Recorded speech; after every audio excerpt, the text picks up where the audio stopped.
Hello, friends. In this video, let's talk about control. Are you trying to control others and trying to control the things outside of you? I used to do that all the time, not realizing that was what I was doing. I was trying to control things outside of me so that I would feel better. If the house were perfectly clean, I would feel better. If it were decluttered, I would feel better. If my husband would do what I thought was best for him, I would feel better. If the teenager at that time would do X, Y, and Z, I would feel better. And that's one of the worst times of my life with the anxiety and depression. And finally realizing, wait, I can only control myself because heaven knows that's enough work, right? So, where are you in your journey?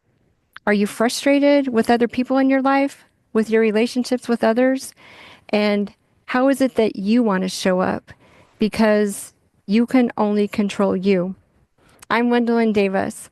I'm a certified life coach who empowers you to believe in yourself and to have that unshakable confidence in relationships.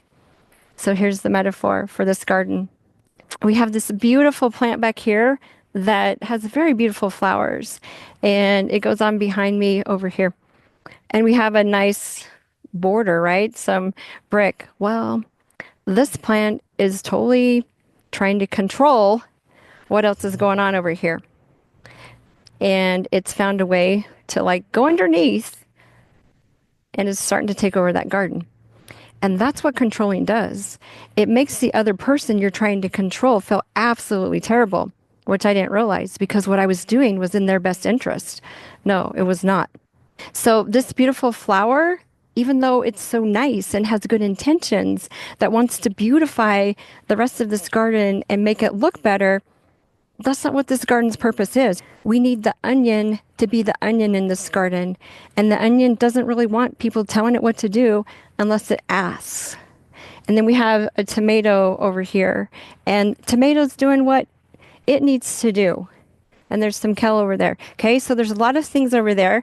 And they each have their own journey. And their energy's going to themselves. How can I be the best kale ever? How can I be the best tomato ever? How can I be the best onion ever? And the flower can cheer them on, but it needs to cheer them on from this side, not that side. So just a fun little analogy for you to check in with yourself. And are you trying to control circumstances outside of you? And why? Why? So that's where life is happening either to you or for you. And when you are trying to control things outside of you, you'll find that's not really working in your favor. And we often become a victim and our story changes. You're no longer the hero in your story if you are trying to control other people. We can certainly be the example and we can love people for who they are, where they are. And the more we do that, the more we love ourselves. And the more we love ourselves, the more we love other people. And we don't need them to change or do a certain thing so that we feel better.